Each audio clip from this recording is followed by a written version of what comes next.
अब हम लोग बात करते हैं कि इंटरप्ट ऑपरेटिंग सिस्टम में क्या होता है। What is interrupt in operating system. तो जैसे कि यहाँ लिखा हुआ है कि the interrupt is a signal emitted by hardware और सॉफ्टवेयर व्हेन अ प्रोसेस और an event needs immediate attention.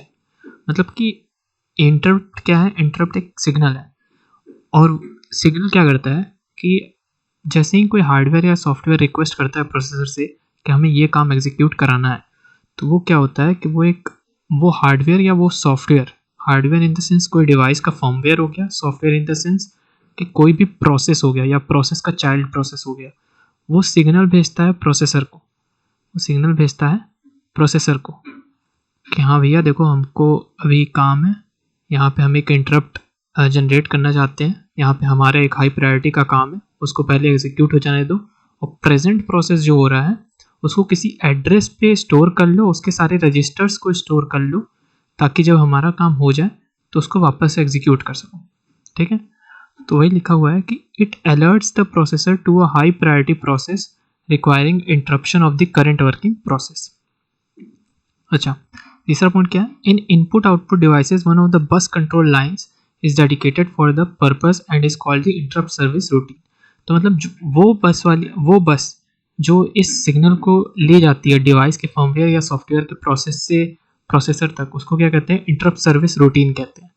तो वो इंटरप्ट सर्विस रूटीन जो है वो इंटरप्ट सिग्नल को डिवाइस या सॉफ्टवेयर से ले जाती है प्रोसेसर तक, और फिर प्रोसेसर जो है उसकी प्रायोरिटी चेक कर लेता है कि क्या ये हाई प्रायोरिटी का प्रोसेस है, लो प्रायोरिटी का प्रोसेस है। अगर हाई प्रायोरिटी का हुआ तब तो फिर उसको तुरंत एग्जीक्यूट कर देगा, अगर लो प्रायोरिटी का हुआ तो फिर उसको किसी एड्रेस पे स्टोर कर देगा। अच्छा, ये एड्रेस पे स्टोर करने वाला क्या कॉन्सेप्ट है? तो एड्रेस पे स्टोर करने वाला कॉन्सेप्ट ये है कि जैसे मान लेते हैं कि इस डिवाइस या सॉफ्टवेयर से एक आई इंटरप्ट जो है वो जनरेट हो रहा है, इस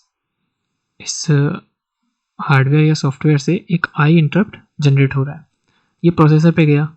अब प्रोसेसर चेक करेगा कि ये जो इंटरप्ट हमारे पास आया है या फिर इंटरप्ट का जो सिग्नल हमारे पास आया है उसकी प्रायोरिटी हाई है या लो है।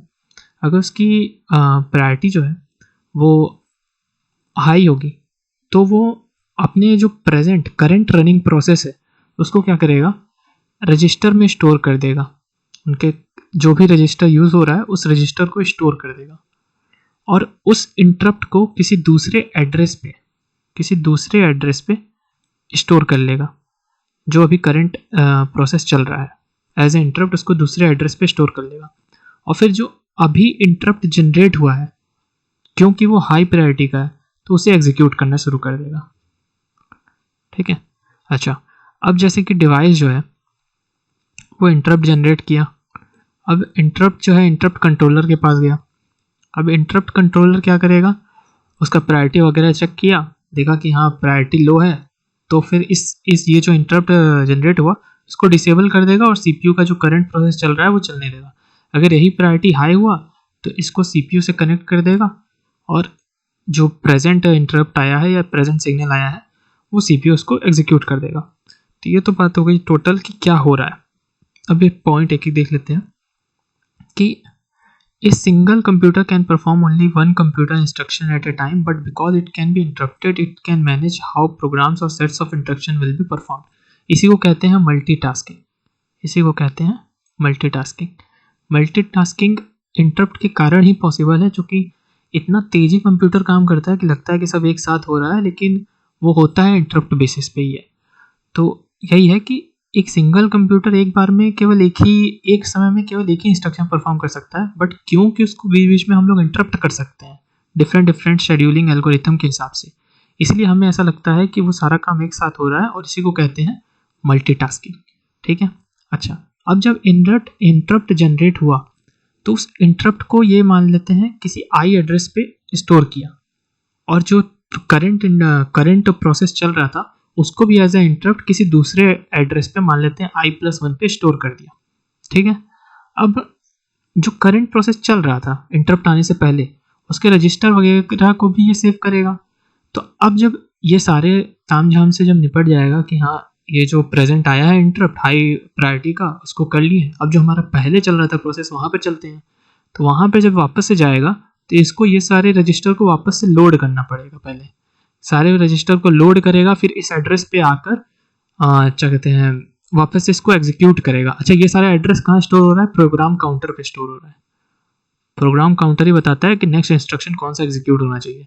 तो प्रोग्राम काउंटर पे वापस से आएगा, नेक्स्ट इंस्ट्रक्शन देखेगा, i+1 इससे रिलेटेड जितने भी रजिस्टर हैं उन सबको वापस से लोड करेगा और फिर वापस से अपना एग्जीक्यूशन जो है शुरू करेगा। तो इस सब करने में थोड़ा सा लेट हो जाता है, ये सब रजिस्टर सेव करने में लेट हो जाता है, उसको कहते हैं इंटरप्ट लेटेंसी। तो क्या कहते हैं? Interrupt latency. ठीक है। अच्छा, अब ये पॉइंट क्या लिखा है? An operating system usually has some code that is called interrupt handler. ठीक है, तो वो कोड जो इंटरप्ट को संभालने में या मैनेज करने में हमारी हेल्प करता है उसको कहते हैं इंटरप्ट हैंडलर। ठीक है, ये ऑपरेटिंग सिस्टम के अंदर होता है। The interrupt handler prioritises the interrupts and save them in a queue. ठीक है, ये देखने वाली बात है कि कौन से डेटा स्ट्रक्चर का यूज़ कर रहा है, ये क्यू डेटा स्ट्रक्चर का यूज़ कर रहा है। तो interrupt handler uses the queue data structure to prioritize the interrupts that are coming in the processor. Now, if more than one is waiting to be handled, then it saves it in a queue and process it accordingly. Now, the operating system has another little program called a scheduler. ठीक है, अब Q में तो उन सबको रख देता है, लेकिन अब कैसे उन सबको एग्जीक्यूट करना है ये कौन डिसाइड करता है? शेड्यूलर करता है। ये भी एक छोटा सा प्रोग्राम होता है। तो शेड्यूलर ये डिसाइड करता है कि इनमें जो इंटरप्ट रखे हुए हैं उनको कैसे एग्जीक्यूट करना है किसी न किसी शेड्यूलिंग एल्गोरिथम के हिसाब से। ठीक है, तो ये सारा हो गया ओवरव्यू इंटरप्ट का। नेक्स्ट वीडियो में हम लोग देखेंगे कि कितने टाइप्स के इंटरप्ट होते हैं।